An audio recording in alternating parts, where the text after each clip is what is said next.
कि गोडसे का खानदान गाली में, गद्दारी में सबसे आगे है और उसी खानदान का एक वंशज दिलीप जायसवाल है। आज संविधान की किताब लेकर इसलिए घूम रहे हैं कि सत्ता की बेचैनी इनको है, बेचैन आत्मा हम लोग गांव में बोलते हैं। कितने बड़े कॉलेज का मालिक तुम कैसे बना?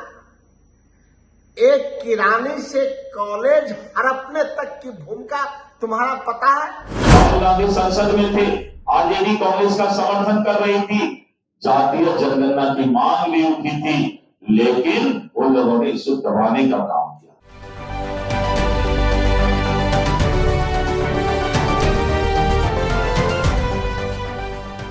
नमस्कार, स्वराज पोस्ट में आपका स्वागत है। मैं वेद सिंह। 2025 का विधानसभा चुनाव जैसे जैसे नजदीक आ रहा है, वैसे वैसे बड़े बड़े चेहरे बिहार के दौरे पर आ रहे हैं। अगर बात करें कुछ दिन पहले की, तो प्रधानमंत्री नरेंद्र मोदी बिहार आए थे और अब फिर से राहुल गांधी बिहार के दौरे पर आने वाले हैं। राहुल गांधी के बिहार दौरे से पहले बिहार की राजनीति बहुत ज्यादा गर्म हो चुकी है। मैं ऐसा इसलिए कह रहा हूं क्योंकि बिहार के बीजेपी के प्रदेश अध्यक्ष दिलीप जायसवाल ने राहुल गांधी के ऊपर कई सवाल खड़े कर दिए हैं, साथ ही साथ पूरे कांग्रेस को भी आड़े हाथ लिया है। क्या कुछ कह रहे हैं दिलीप जायसवाल, चलिए सुनते हैं। ओबीसी कमीशन को पहले इन कांग्रेसियों ने कोई मान्यता उसको संवैधानिक नहीं दिया था। और मित्रों, जब कांग्रेस के बनाए 60 साल तक ओबीसी कमीशन को कांग्रेस ने मान्यता नहीं दी, कितना गिनाया जाए। पिछड़ा, दलित, गरीब से नफरत करने वाला ये कांग्रेस आज संविधान की किताब लेकर इसलिए घूम रहे हैं कि सत्ता की बेचैनी इनको है, बेचैन आत्मा हम लोग गांव में बोलते हैं। जब सत्ता से कोई हट जाता है तो सत्ता से हटने के बाद नेता बेचैन हो जाता है, और ये राहुल गांधी और कांग्रेस बेचैन आत्मा की तरह घूमना शुरू किया 2004 से 2014 तक। और उसके बाद आरजेडी की सरकार जब शामिल रही तो किसी तरह का ओबीसी की चिंता इन लोगों ने नहीं की। और मित्रों, जातीय जनगणना की बात है। आजकल राहुल गांधी को झूठ का संग फूंकने का बहुत नशा चढ़ गया है। जातीय जनगणना का श्रेय कूद कूद कर ले रहे हैं। अब भला बताइए, 1947 में देश आजाद हुआ, तब से लेकर 60 साल तक कांग्रेस की सरकार, राहुल गांधी के पिता, दादी, नाना प्रधानमंत्री रहे, क्यों नहीं जातीय जनगणना हुआ था? इन्हीं के परिवार थे।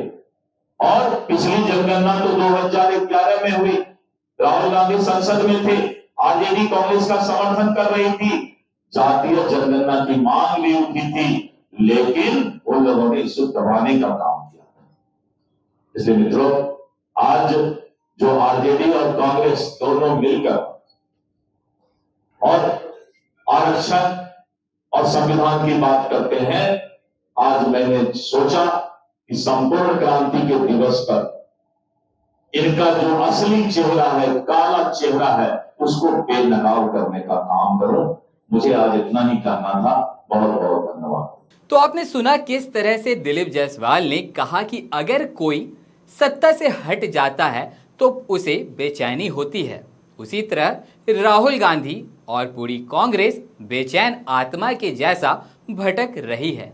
अभी यह मामला यहीं तक नहीं ठहरने वाला था। कांग्रेस की तरफ से कांग्रेस के प्रदेश प्रवक्ता राजेश राठौड़ ने दिलीप जायसवाल को तुम तक कह दिया। दिलीप जायसवाल कहते हैं कि वो गाली पढ़ने में पीएचडी हासिल किए हुए हैं। राहुल गांधी जी को अनेकों और सैकड़ों गाली दे सकते हैं, कभी गांधी डंडा, गाली, बंदूक और जेल से डरा है क्या? और सबको पता है कि गोडसे का खानदान गाली में, गद्दारी में सबसे आगे है और उसी खानदान का एक वंशज दिलीप जायसवाल है। दिलीप जायसवाल, हम तुमको क्या बोले? तुम ही बोले थे कि राहुल गांधी को तुम कह सकते हैं, क्यों कह सकते हैं ये तुमने बताया, मैं तुमको तुम क्यों कहता हूं? एज ए प्रदेश अध्यक्ष मैं आप कहता हूं, लेकिन तुमने जो अपने हरकत किया है वो हरकत बताता है कि तुम ही सुनने लायक हो।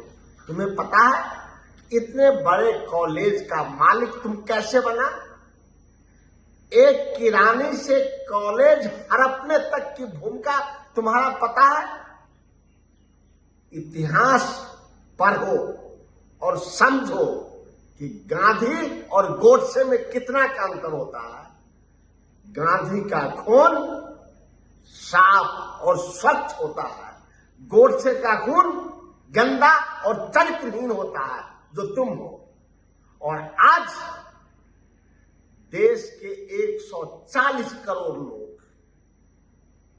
तुमको गाली पड़ रहा है उस दिन से जिस दिन से ऑपरेशन सीज फायर का सूचना दुनिया में सार्वजनिक ट्रंप करता है। तब पता चलता है कि भारत तो शेर को चुना था, लेकिन वक्त निकला तो मेमना निकल गया। इसलिए पूरा भारत 140 करोड़ लोग गाली मेमना को पढ़ रहा है। गाली पढ़ने में पीएचडी हासिल कर सकते हो, लेकिन सेवा में नहीं।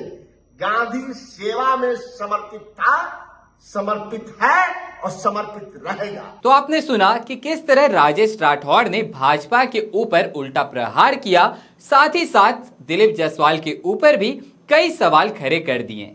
उनका यहां तक कहना था कि दिलीप जायसवाल जो है वो गोडसे का वंशज हैं। अब देखने वाली बात यह है कि इसका क्या कुछ निर्णय निकलकर सामने आता है। तो चलिए, और भी ऐसे तमाम खबरों का सिलसिला इसी प्रकार बना रहेगा स्वराज पोस्ट पे। अपनी प्रतिक्रिया को हमारे कमेंट बॉक्स में जरूर साझा करें। धन्यवाद।